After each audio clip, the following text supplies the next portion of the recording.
Bonjour à tous, désolée pour ma longue absence, j'étais encore malade. Bref, je ne vais pas vous exposer tous ces désagréments de la vie. Donc on va passer, selon une demande, on va passer un cours de russe. Je vais vous apprendre de l'alphabet russe, je vais essayer de vous apprendre. Peut-être que ça va vous faciliter un petit peu votre apprentissage si jusque-là vous n'avez pas réussi à faire vous-même donc cet apprentissage de l'alphabet cyrillique. Donc moi j'ai préparé un petit résumé pour vous que je vais lire dessus. Donc dans l'alphabet russe, comme vous le saviez, ou pas, il y a 33 lettres, donc au lieu de 26 dans le français. Donc il y a 10 voyelles et il y a 21 consonnes. Et il y a un signe mou et un signe dur ou un signe fort, ça dépend, on l'appelle différemment.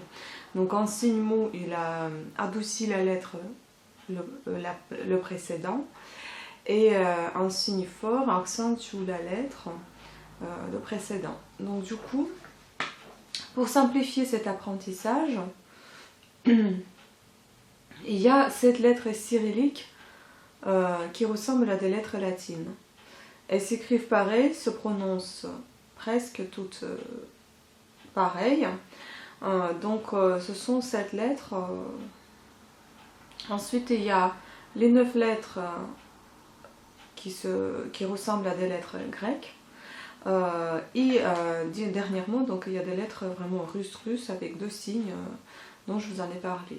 Donc tout d'abord, je voulais vous dire l'alphabet russe, donc j'espère de me bien rappeler. A, B, V, G, D, Y, Yo, G, Z, I, Y, K, L, M, N, O, P, R, S, T, U, F, H, C, Ч, Ш, Щ. Твердый знак, мягкий знак, И, Ю, Я. Bref, je pense que ça ne doit pas être tout à fait facile, mais je vais essayer de vous l'expliquer quand même. Donc, les 7 lettres cyrilliques comme des lettres latines dont je vous en ai parlé, ce sont des lettres A, elles se prononcent comme un A, Y, elle ressemble à un E et s'écrit comme un E, Z, bah, c'est comme un Z en fait, Z, K, elle s'écrit comme un K normal et se prononce comme un K. M, elle s'écrit comme un M latin et se prononce comme un M. O, pareil, c'est tout à fait la même chose. Et T, c'est tout à fait la même chose. Donc les 9 lettres qui se ressemblent avec des lettres grecques, ce sont des lettres B, G. Je vais vous écrire, vous inquiétez pas, ça va être affiché dans la vidéo. C'est comme la lettre F mais sans le trait au milieu. D, U, qui ressemble à un Y, F, justement, qui ressemble à une lettre Y, P, S, c'est comme la lettre C en français, sauf que le S en russe.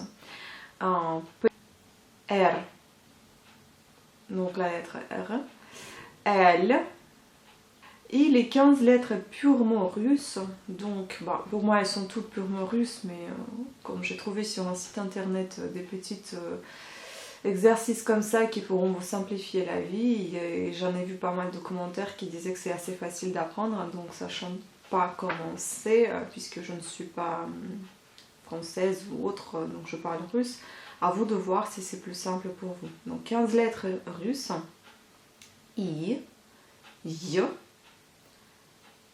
C, C, Ch, N, N s'écrit comme un H français, Ch, Ch, H, H, ça doit être difficile quand même, peut-être comme en espagnol, Jota, je crois, ou Juan, Juan, H, donc un peu H, U, il faut bien ouvrir la... Enfin, il faut pas trop ouvrir la bouche, il faut au contraire, comme si vous souriez comme un hypocrite. Peut-être comme ça, je ne sais pas trop. Donc en fait, c'est un son que vous émettez. G, V, R, U. You comme vous prononcez comme un you en anglais. You. Ya. Yo. Comme yo-yo quand on dit donc yo. Donc le signe dur et le signe mou. Voilà, on a fait le tour. Après, si vous voulez, dans des vidéos suivantes, je vous dirai, je vous écrirai en russe les mots et je vous dirai comment ça se prononce également. Là, c'était juste une vidéo sur le son, sur l'alphabet et les sons, ou les signes. Par exemple, pour le signe dur, d'ailleurs, pour vous dire, pour le i déjà, je vais vous dire, donc c'est bit, le mot, le quotidien, donc bit.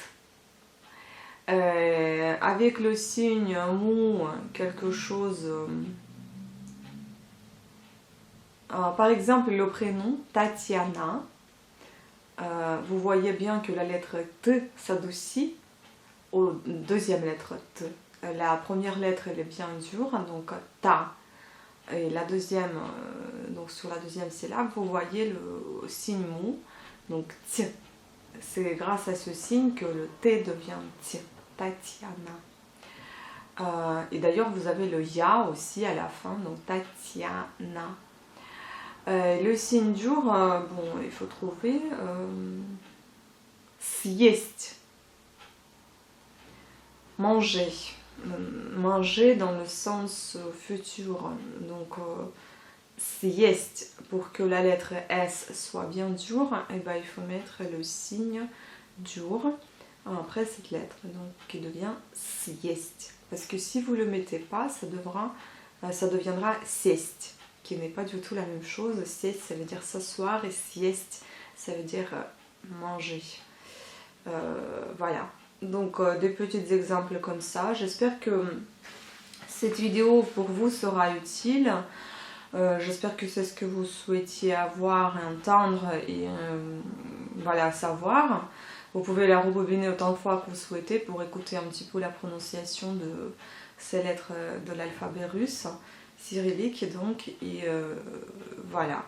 Donc je vous remercie à toutes et à tous d'avoir suivi cette vidéo et je vous dis à très très bientôt. Ciao.